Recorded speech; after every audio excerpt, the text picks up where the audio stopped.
Red Rock Canyon, Nevada, October 2018.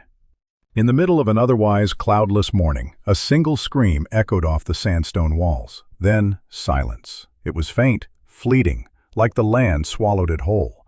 No one could pinpoint its source. No emergency call was made. But one man, a wildlife photographer hiking with binoculars half a mile away, heard it. He later described it as a sound that didn't belong, like a warning the desert didn't want anyone to hear. That was the day Ethan and Marissa Holloway vanished. They walked into the canyon together. No one ever saw them walk out. Introducing the couple. Were high school sweethearts from San Diego. Married for 6 years. Adventurous, meticulous, deeply bonded. They had driven to Nevada to celebrate Marissa's recent photo being selected for a national wildlife magazine. They planned a final hike at Red Rock Canyon before heading home. Ethan texted his brother that morning. "Calico Tanks Trail today. One last thrill. Be home tomorrow." They parked their Jeep at the trailhead at 9:18 a.m. Confirmed by Ranger Cam footage. By 9:47, Marissa posted a selfie with the caption, "Off the grid for a few hours. Nature therapy." She tagged her location. It was her last digital footprint. The Calico Tanks Trail isn't especially dangerous unless you leave it. Locals call it the maze. Tall sandstone walls twist and loop. Once inside, phone signals fade, landmarks blur, and shadows stretch deceptively long. Witnesses recalled seeing the couple take photos near a rock ledge around 10:15 a.m. A lone hiker later said he passed them, noting Ethan was studying a paper map while Marissa snapped close-ups of lizards on a sun-warmed boulder. But somewhere between mile marker 2 and the tank basin, they disappeared.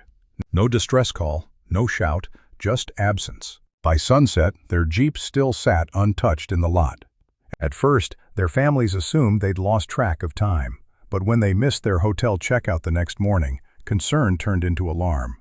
By day 3, authorities launched a coordinated search. Drones, infrared sensors, canine units. More than 200 volunteers canvassed the trails. Rangers found faint footprints near a dry gulch.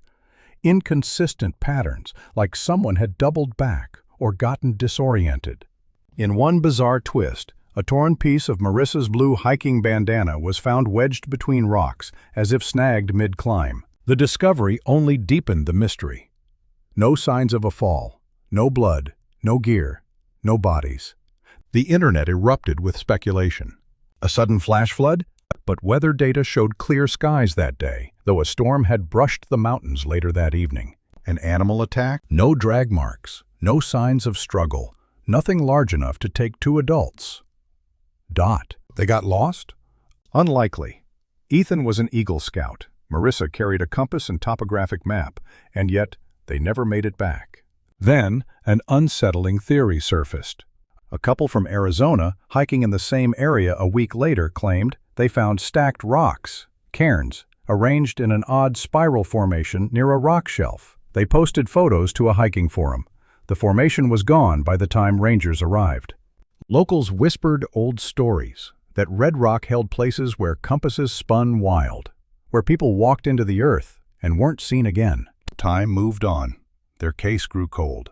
Each year, on the anniversary of their disappearance, their families returned to the canyon, leaving flowers at the trailhead and pleading for answers. Ethan's brother once said during a televised interview, "I don't believe they're gone. I believe they're stuck. Somewhere no one's looked." And then, in fall 2022, someone finally did. It was October 10th, nearly 4 years to the day they vanished.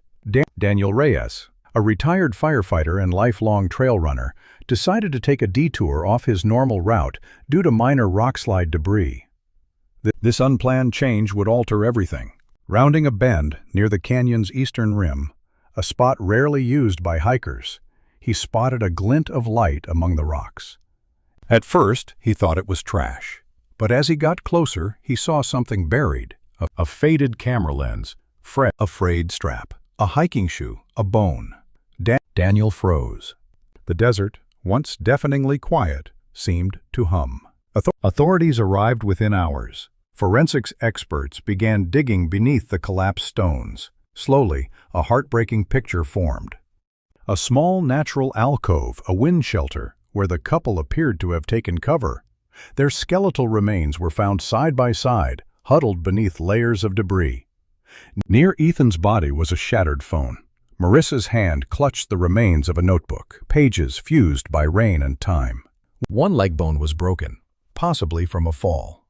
Forensic analysis revealed the likely cause of death: blunt force trauma from falling rocks, likely triggered by sudden rainfall or seismic shift. The storm that had skirted the canyon that night, thought to have missed them, likely caused a delayed rockslide. They hadn't gotten lost. They hadn't been attacked. They had simply made a fatal choice: to wait out nature in the wrong place.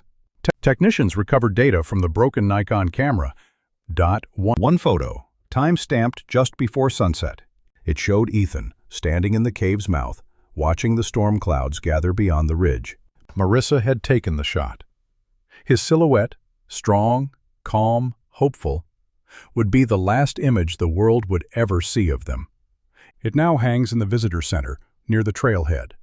Couple vanished on Red Rock Canyon Trail. 4 years later, Jogger finds what no one expected. When forensic teams finally recovered the worn notebook found clutched in Marissa's hand, most of the pages were soaked, stuck together, ruined by years of exposure. But deep within the middle of the spiral-bound pad, tucked behind a pressed desert flower, were 2 legible lines, written in faint pencil. They read, "If anyone finds this, tell our families we waited. We believed someone would come. We didn't panic. We stayed together. Tell them we were at peace." The message shattered even the most hardened rescuers, because it wasn't just a note. It was a final gift from 2 souls who had refused to surrender to fear, even in their last moments. In spring of 2023, Red Rock Canyon unveiled a small memorial plaque near the Calico Tank's trailhead.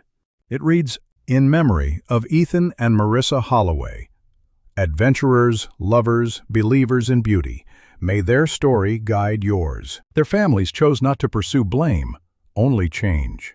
They worked with Nevada officials to improve trail signage, add emergency beacons along lesser-known routes, and push for more accessible satellite communication devices for all hikers. Their story inspired the launch of the Stay Found campaign, an initiative that educates solo hikers, couples, and explorers about survival basics in wilderness zones across the American Southwest. What Ethan and Marissa couldn't know was how their loss would save future lives. This wasn't just a tragic tale, it was a real-world warning. But here are lessons drawn directly from their experience. 1. Don't rely on cell service. Nature doesn't care about signal strength. Always carry a satellite-based communication device, like a Garmin InReach or Spot, which can send and receive SOS messages even off-grid. 2. Stay on marked trails. Even if you're experienced, venturing off trails significantly raises risk. Ethan and Marissa's detour, a decision likely made to find shelter, took them just far enough away that search crews missed them. 3. Mental calm can save time, but not always lives. Marissa's notebook proves they didn't panic. They stayed in place, hoping to be rescued. That is the right strategy in many cases. But in flash flood or unstable terrain zones, moving to higher ground is crucial. 4. Always check microclimates. Just because a forecast says clear skies doesn't mean it's safe. In desert regions, distant storms can trigger rock slides and flash floods miles away, and hours later. Use advanced weather apps that track terrain-based predictions. 5. Leave a trail plan. A simple note or text detailing where you're going, when you'll return, and who to contact if you're late, can narrow down search zones from miles to meters. 6. Never hike alone, or if you do, be fully equipped. Daniel Reyes, the jogger who found them, was experienced, equipped, and observant. His decision to stop and investigate what looked like just debris broke a 4-year silence. One person can make the difference.